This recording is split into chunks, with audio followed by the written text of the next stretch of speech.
کیا ہے پتہ ہے تمہیں؟ اس کو سجانے کے لیے عورتیں 2-2 گھنٹہ شیشے کے پاس کھڑے ہو کر میک اپ کرتی رہیں۔ اب عورتوں کی طرف سے یہ میک اپ، لالی پاؤڈر اور کنگھیاں بالوں کو سجاتے رہے، اور تم اپنی باڈی کو بناتے رہے جیم میں جا جا کر کے۔ اب اس جسم کی حیثیت سنو، جس دن روح نکلی تمہارے جسم سے اور جب جنازہ لے جایا گیا، قبر میں تمہارے سب سے عزیز لوگ رکھ کر کے آتے ہیں، تختیاں قبر کی بند کر کے آتے ہیں، اتنی چھوٹی قبر کہ کروٹ لینے کی بھی جگہ نہیں ہوتی، ہاتھ پھیلانے کی بھی جگہ نہیں ہوتی۔ آج اپنے پلنگ پر سو کر کے دیکھو، کسی کا ہاتھ ٹچ ہو رہا ہے تو نیند نہیں آتی، لیکن قبر میں اتنی تاریک جگہ پر، چھوٹی سی جگہ پر، تنگ جگہ پر چھوڑ دیا جاتا ہے کہ مردہ کروٹ بھی نہیں لے پاتا، پھر پلس اس کو اوپر سے نیچے سے پیٹ سے باندھ کر کے رکھ دیا جاتا ہے۔ تمہیں پتا ہے اب حکماں نے جو لکھا ہے وہ سنو بزرگوں نے، جیسے ہی تیسرا دن آتا ہے تمہاری قبر کی زندگی کا، جب 3 دن گزرتے ہیں تمہاری ناک کے ذریعے سے پیٹ کی چیزیں باہر آنے لگتی ہیں، منہ کے ذریعے سے آنتڑیاں یا جو بھی اندر کا لیکویڈ ہے سب باہر آتا ہے۔ 5ویں دن کان کے اندر سے بھیجا نکلنے لگ جاتا ہے، یہ جو بھیجا سر کے اندر ہے وہ ختم ہو کر کے سڑ کر کے پیپ کی شکل میں کانوں سے باہر آنے لگ جاتا ہے، ناک اور منہ سے پیٹ کی چیزیں، کلیجہ خون بن جاتا ہے، دیگر چیزیں سب کان اور ناک اور منہ سے نکلنے لگتی ہیں، اور 40 دن تو بہت دور کی بات ہے، 8ویں دن اس کا پیٹ پھٹ جاتا ہے، پیٹ پھولتے پھولتے پھٹ جاتا ہے، اور جیسی پیٹ پھٹتا ہے قبر میں کیڑے پیدا کیے جاتے ہیں۔ تم 1000 کوشش کر لو لیکن وہ کیڑے اسی کے لیے پیدا ہی کیے جاتے ہیں، ان کی غذا ہے۔ وہ ناک سے نکلا ہوا گودا، منہ سے نکلا ہوا گودا کھانے کے لیے کیڑے جمع ہو جاتے ہیں، پورے جسم پر طاری ہو جاتے ہیں۔ پیٹ جب پھٹ جاتا ہے تو اتنی شدید تعفن والی بو آتی ہے کہ قبریں بند ہوتی ہیں، ورنہ کئی لوگ صرف بو سے بیمار ہو جاتے ہیں، کئی لوگ۔ اور یہی ہمارے جسم کی حیثیت ہے، یہی ہمارے جسم کی حقیقت ہے۔ اور چند دن گزر جاتے ہیں کہ اس کی آنکھوں کی پتلیاں لٹک کر کے باہر نکلتی ہیں، اس کی آنکھوں کی پتلیاں باہر آ جاتی ہیں اور گڑے پڑ جاتے ہیں۔ اب جو جسم کے اوپر موجود گوشت ہے اس کو چونٹیاں، مکوڑے اور کیڑے کھانے لگ جاتے ہیں، کھاتے کھاتے 2-3 مہینے کے اندر اس کو صرف اور صرف ڈھانچے کی شکل چھوڑ دی جاتی ہے، ہڈیاں باقی رکھی جاتی ہیں۔ جن بالوں میں تم کنگھیاں کرتے ان بالوں کی جڑوں میں پیپ پیدا کیا جاتا ہے، ہر بال کی جڑ پیپ بہاتی ہے۔ اور جن چہروں پر تم پاؤڈر لالی لگا کر کے اس کو سجایا کرتے آئینے میں کھڑے ہو کر، ان چہروں پر اللہ تبارک و تعالیٰ ایسی جھریاں پیدا کرتا ہے۔ یہ تو عام لوگوں کی بات، اور اگر گنہگار ہیں تو ان کے چہروں پر بچھو چھوڑ دیے جاتے ہیں، بچھو چھوڑ دیے جاتے ہیں۔ کئی لوگوں کی قبروں پر سانپ ان کی ناک کو ڈستے رہتے ہیں اور ان کا گودا پیتے رہتے ہیں۔ سانپوں کا عذاب، بچھوؤں کا عذاب، یا قبر کے عذاب کے ساتھ یہ جسم گلا دیا جاتا ہے، ہڈیوں کے سوا کچھ نہیں باقی رہتا۔ تم کیا سمجھتے ہو مرنے کے بعد احساس نہیں ہوگا؟ مرنے کے بعد ہر درد کا احساس دگنا کر دیا جائے گا۔ آج زندگی میں جتنا تمہیں چونٹی کاٹنے سے درد ہوتا ہے، مرنے کے بعد یہ درد 10 گنا زیادہ بڑھ جائے گا، تمہیں اور درد ہوگا، اور درد ہوگا۔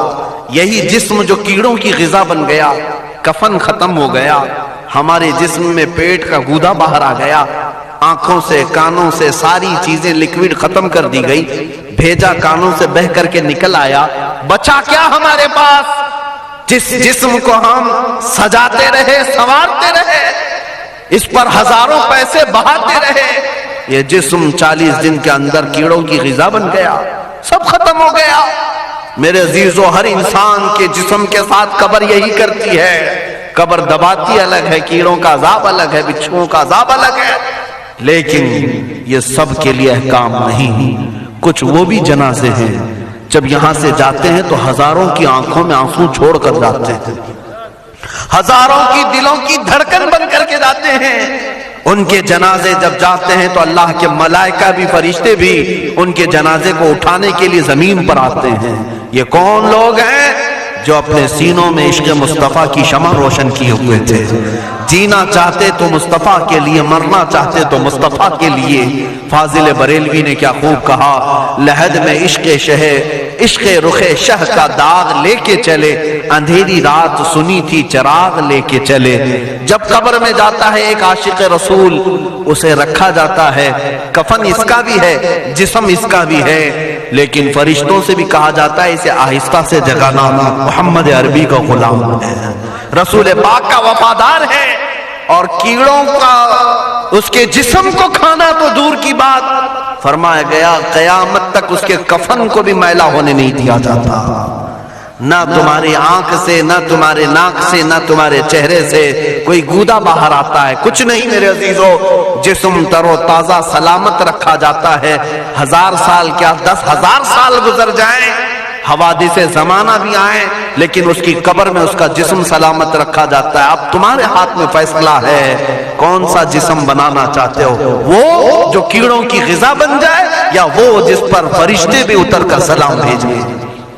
میں نے خود میرے مرشد گرامی کے جنازے میں حاضری تھی، حضور تاج الشریعہ بدر الطریقہ رحمت اللہ تعالی علیہ، جس مرد کلندر نے اپنی پوری زندگی عشق مصطفیٰ میں گزاری۔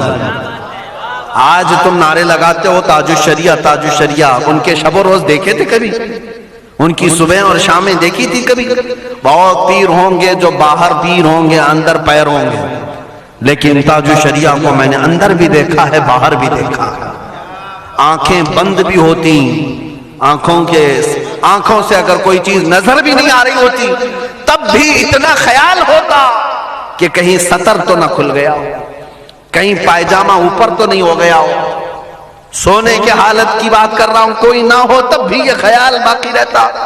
کون سا ایسا دن گزرتا جب وہ دلائل الخیرات نہیں پڑھ رہے ہوتے، قصیدہ بردہ شریف نہ پڑھ رہے ہوتے، ہزاروں سفر کی مصروفیات کے باوجود حضور پاک کی محبت کے نغمات میں کوئی کمی نہیں آئی۔ لیکن میں آج آپ کو ایک بات بتا دوں، جب انتقال ہوا وہ جمعہ کی شام تھی، اور ہمارے مردوں کو 6 گھنٹے 10 گھنٹے میں ہم کو قبرستان سپرد کرنا پڑتا، 12 گھنٹے رکھ دیں تب بھی فریج منگوانا پڑ جاتا ہے، اس کے بعد قبرستان کے حوالے کر دیں۔ میرے مرشد گرامی کے انتقال کے بعد 48 گھنٹے رکھے گئے تھے، 48 گھنٹے رکھے تھے، اور اس کے بعد جنازے پاک کو غسل دے کر لایا گیا۔ یہ فقیر قادری جنازے کی گاڑی میں شریک رہا، حضرت کے قدم پکڑ کر کے میں قبر تک رہا۔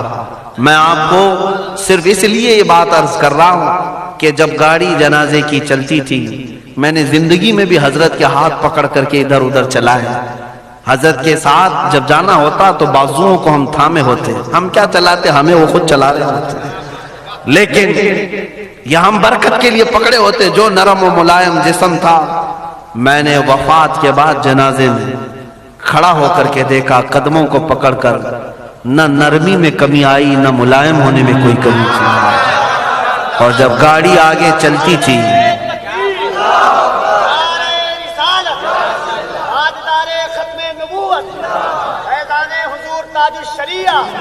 جب آپ گاڑی جنازہ جس پر رکھا ہوا تھا چلتی تھی، تو میرے عزیزوں زندگی میں جس طرح جسم نرم ملائم تھا، میں نے دیکھا کہ گاڑی جب اس کے دھڑکے ہوتے تھے ادھر ادھر، تو پیٹ مبارک اور سینے مبارک ویسے ہی ہلتا تھا جیسے کسی زندے کا ہلتا ہو۔ ہاتھ پر انگلی رکھے تو خون سرک جائے اور پھر اپنی جگہ پر آ جائے۔ یہ کوئی مبالغے کی بات نہیں کر رہا ہوں، یہ آنکھوں سے دیکھی ہوئی چیز ہے۔ اور قبر انور میں رکھنے کے بعد جب ان کے صاحبزادے اور داماد نکل کر کے آئے، تو تھوڑی دیر کے بعد ہم نے دیکھا کہ چہرہ خود بخود قبلے کی طرف تھا۔ ہم اپنے مردوں کو رکھواتے ہیں، لیکن اس عاشق رسول نے اپنا چہرہ پہلے سے قبلے کی طرف کر لیا۔ یہ کرامات کہیں یا زندگی کی حقیقت کہیں، حقیقی بات تو یہ ہے جو مصطفیٰ کی یاد میں جاتا ہے۔ اس نے کیا ہی خوب کہا شاعر کہ میرے جنازے پہ رونے والوں فریب میں ہو بغور دیکھو، میرے جنازے پہ رونے والوں فریب میں ہو بغور دیکھو، مرا نہیں ہو غم نبی میں لباس ہستی بدل گیا۔ ہاں، مرا نہیں ہو غم نبی میں لباس ہستی بدل گیا ہوں. ان عاشقوں کا حال یہی ہوتا ہے کہ یہ مر بھی جاتے ہیں، انتقال کر بھی جاتے ہیں، تو بس لباس بدلتا ہے لیکن زندگی پہلے سے اور بلند ہوتی ہے. عزیزان گرامی، تمہیں اسی بات پر میں لانا چاہتا ہوں. کون سی زندگی گزارنا چاہو گی؟ کون سی زندگی؟ یا عیاشوں کی، یا نچنیوں کی، یا مجرا کرنے والوں کی، ان ظالموں کی جو جہنم کی طرف تمہیں لے جانے کے لیے تیار بیٹھے ہیں؟ چند دنوں کی عیاشی ہے. تم گانے گا کر، اچھل کود کر کے اپنے نفس کو تو راضی کر سکتے ہو، لیکن رب ذوالجلال کی رضا کبھی نہیں لے سکتے. آج تم دنیا میں فلموں کی